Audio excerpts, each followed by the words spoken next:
In 4-part, Part 1, Part 2, Part 3, and Part 4. Now look at Part 1. Part 1.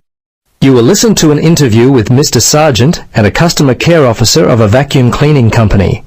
First, you have some time to look at questions 1 to 5.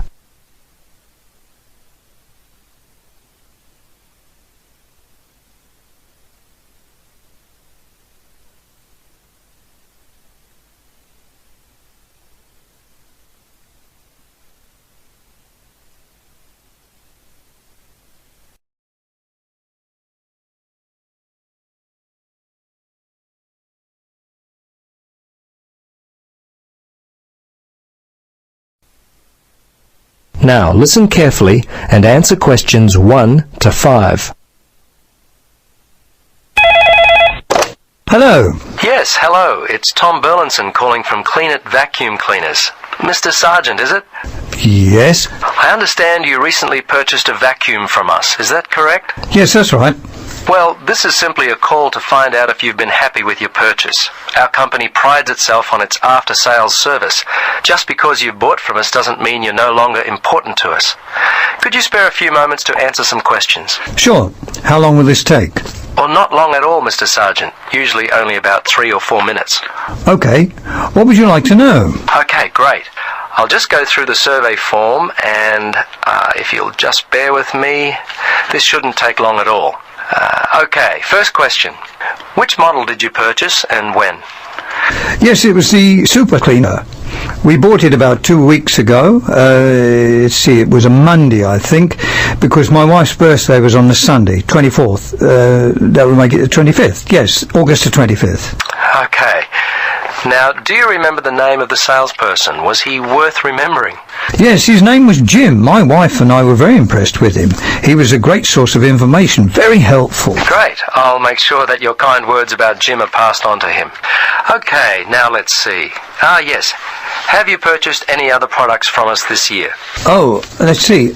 Of course, we bought the super cleaner. I think that's all. Well, we bought some vacuum bags with it as well. I think Daisy bought some carpet cleaner from your store back in February. That's about all, I think. I have to ask my wife about that one. She's not here at the moment. No, that's okay. Your answer will do fine. We don't have to be too picky. Okay, so how much money would you say you've spent, all told, in the store? Just an approximate amount will do fine. Wow, that's a difficult question. I don't really know. The vacuum was £150. The other stuff, I'd say around £15, I suppose. The total was around £165. But I couldn't be totally sure. It may be a bit more than that. That's fine. That's fine. Now, the next thing on my list is how would you rate the quality of the products you purchased? Good, actually. Very good. So far, we've not had any problems with the products from Clean It. Service and value have been very good. So I guess you have a loyal customer. Oh, wonderful. I'm really pleased that your experience with our company has been a positive one. Tell me, do you purchase any other items of cleaning equipment? If so, from whom? I'm very fussy about the interior of my car, you know. The seats and carpets, I found a product from Easy Clean which works well on the carpets, and an air freshener from Mr. Tidy that really smells good. Apart from that, I couldn't say for sure. I think my wife buys floor cleaner from Johnson Brothers. Before you listen to the rest of the conversation, you have some time to look at questions 6 to 10.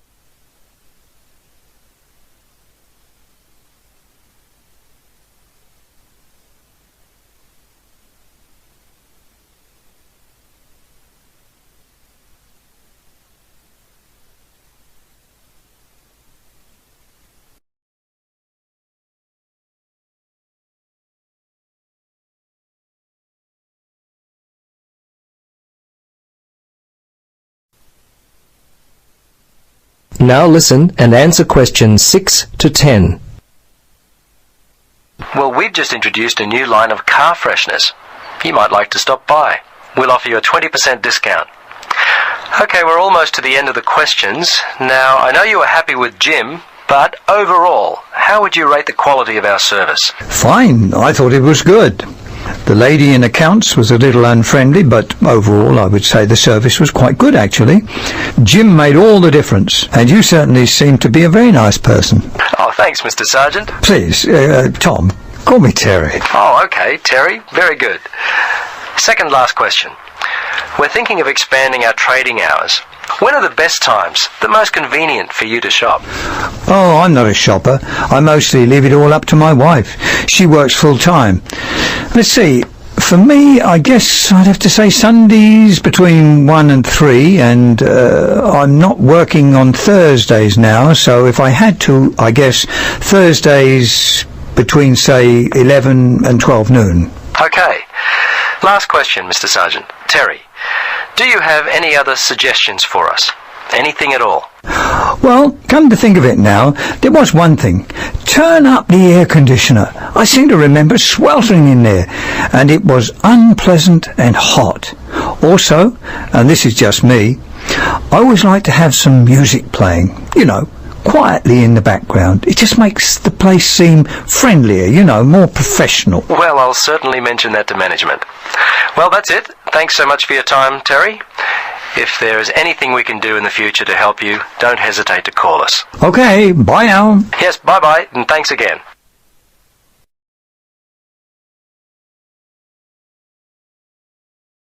That is the end of part 1. You now have half a minute to check your answers.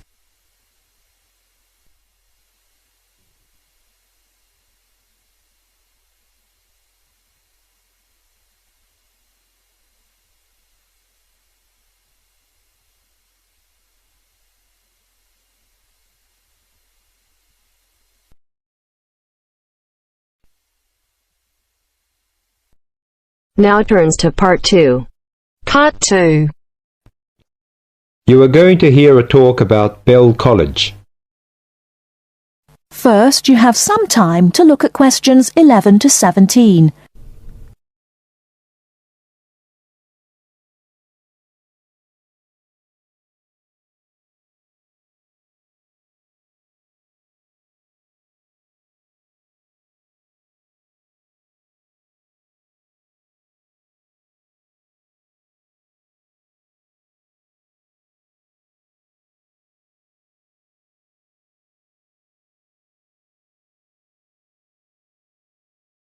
Now, listen carefully and answer questions 11 to 17. Welcome to Bell College. The aims of the college is to foster the growth of international understanding through the provision of a high-standard educational course. Second, the college is based in a residential setting for adult students from abroad. And last is to make a positive contribution to the development of teaching English as a foreign language. Bell College is one of a group of schools run by the Bell Educational Trust, a non-profit-making educational foundation. The college offers an attractive environment for study and leisure for students aged 18 or over. 160 students live in comfortable single and twin study bedrooms on the campus, and a further 70 or 80 with carefully selected local families. The excellent common room facilities in the college are matched by the extensive gardens and sports fields. Superb academic facilities, including a modern learning centre and library and sophisticated computer networks, are available for students' use in class hours and in the evenings and at weekends. A wide range of courses is offered in 3 areas: the main English programme, teacher training, and English for specific purposes. The teaching staff are highly qualified native speakers with wide experience of working in schools, colleges, and universities in many parts of the world. Living in an international community of 30 or more nationalities is an important part of the Bell College experience. Before you hear the rest of the talk, you have some time to look at questions 18 to 20.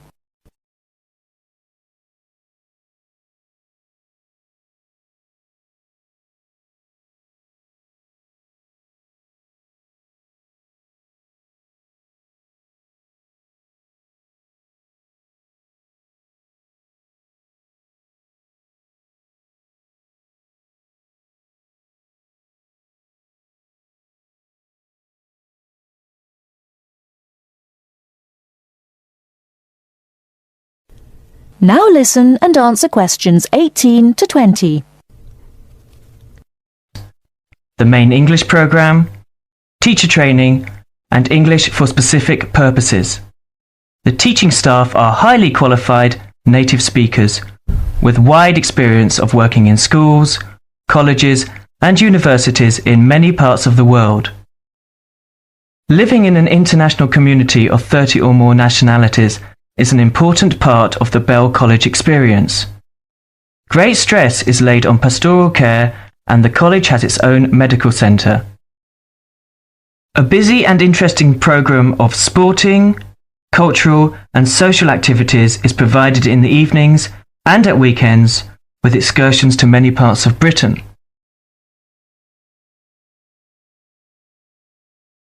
That is the end of part 2. You now have half a minute to check your answers.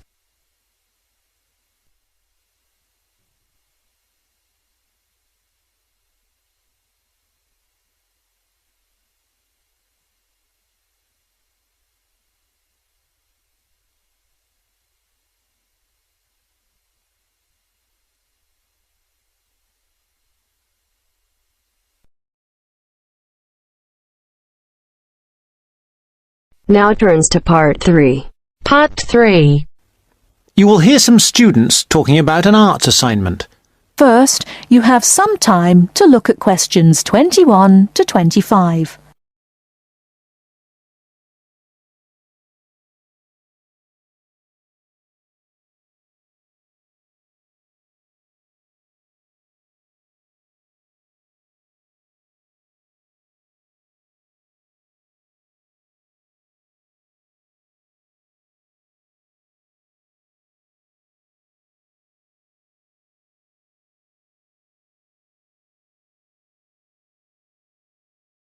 Now listen carefully and answer questions 21 to 25. What have you been working on, Arthur? I've been looking into the funding of the arts by the Arts Association.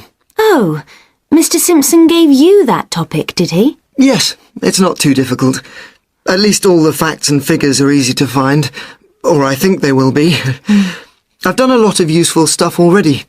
Simpson hasn't asked me to present my research for the past few seminars, so I think he might ask me this time. Well, what have you found out? Well, it's big money at the Arts Association. £330 million from the government and £118 million from the lottery.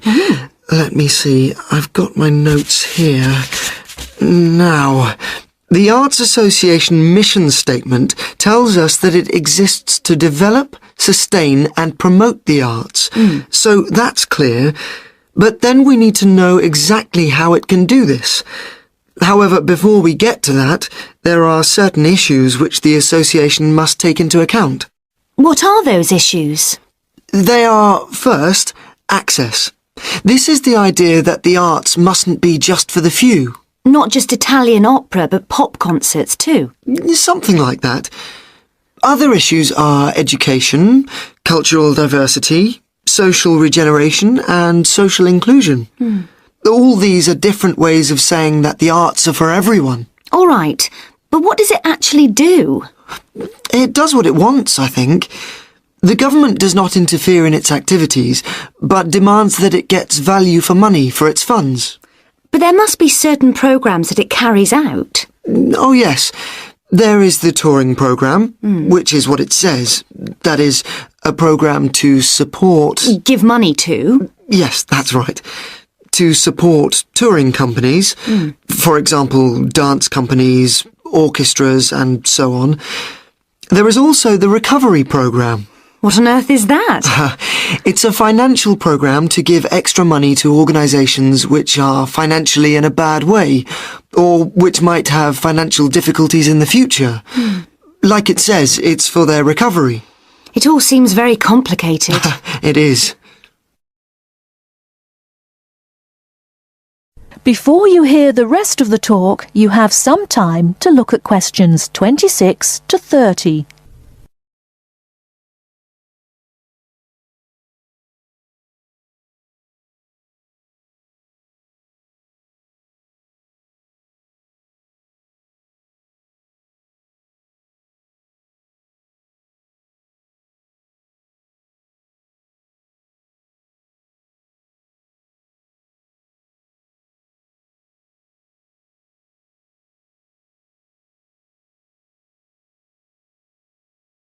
Now listen and answer questions 26 to 30.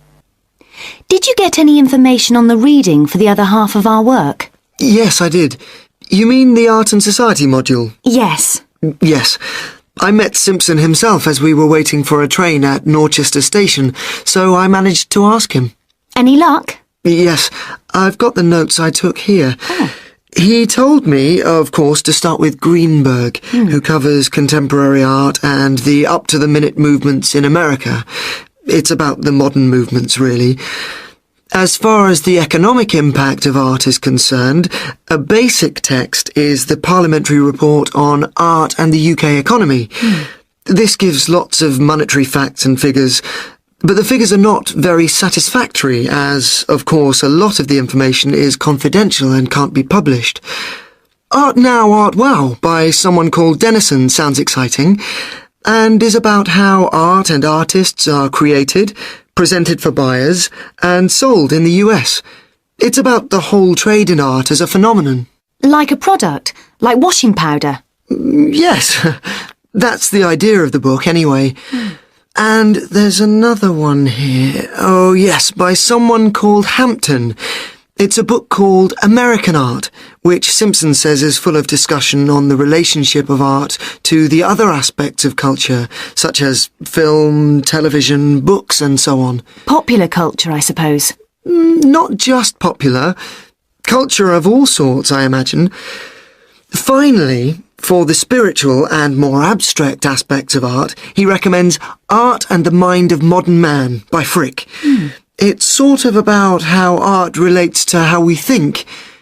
He did have lots of other recommendations, but luckily his train arrived before he could move on to them. These seem enough to me. Yes, they're a good place to start. We will be busy. That is the end of part 3. You now have half a minute to check your answers.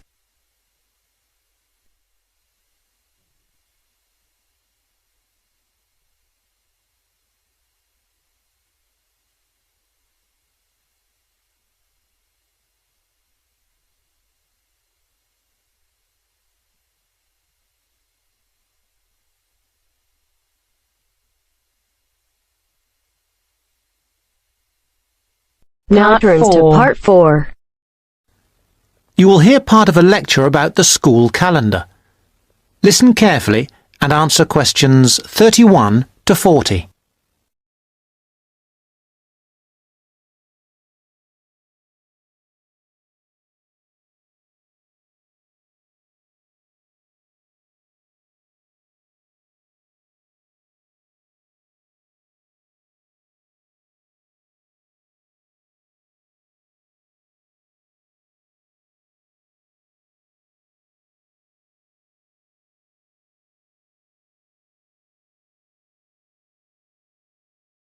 Now listen carefully and answer questions 31 to 40. So, having seen that the six-term system has passed the test of cost-effectiveness, we can move on to the educational aspects of this arrangement. Firstly, all the terms would be approximately the same length. Instead of terms up to 13 weeks, which we have now, there could be a repeating pattern of 7 weeks of term time plus 2 weeks of vacation. This would be repeated 6 times per year. How does this affect the effectiveness of the educational provision? The most noticeable result would be that the very long summer holiday would be reduced in length. This byproduct of the six-term system could be beneficial. There's plenty of evidence of huge learning loss by pupils during the summer holidays. By learning loss, we mean the amount that pupils forget or lose during a holiday break. Ashley carried out a number of analyses which showed this conclusively. He investigated 39 studies examining the effects of summer holidays on standardized test scores. His analyses indicated that summer learning loss equaled 2 weeks to 7 weeks of instruction. On average, children's test scores were 3 weeks lower than when they left school in the previous term. He also found differences in the learning loss effect according to subject. The subjects he analysed were reading, writing and maths, and he found that the effect was greatest in maths and reading. Furthermore, although all social groups experienced roughly similar learning loss in the field of maths, the studies found that disadvantaged children showed even greater losses in reading skills. So, the problem of learning loss in traditional schools is clear.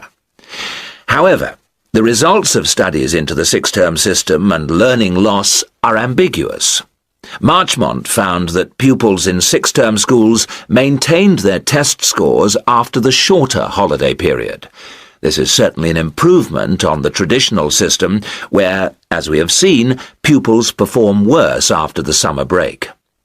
Benson, however, found no differences between those in traditional schools and on the six-term schedule. It would seem reasonable that if long holidays result in learning loss, then shorter holidays should result in less learning loss.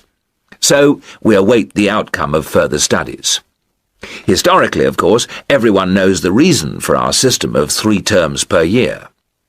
In days when agriculture was of much greater importance in our working lives, it was essential that the children helped with the harvest. Later on, this changed, and more people moved into the towns. But then there was a new problem. Before air conditioning, it was very impractical to try to teach children in the summer months. Nowadays, that's no longer a barrier. One way of providing something different is the summer school. Here, there is a completely different kind of educational provision. Cooper and others investigated 93 summer schools and the results they achieved. They all had a positive effect on learning. Most summer schools, of course, have small classes, and class size was shown to have a positive effect. Additionally, summer school children usually benefit from a great deal of parental support, not least because payment of fees is involved, and this, as so often, was shown to produce very good outcomes. Results were most impressive, in maths in general. That is the end of part 4. You now have half a minute to check your answers.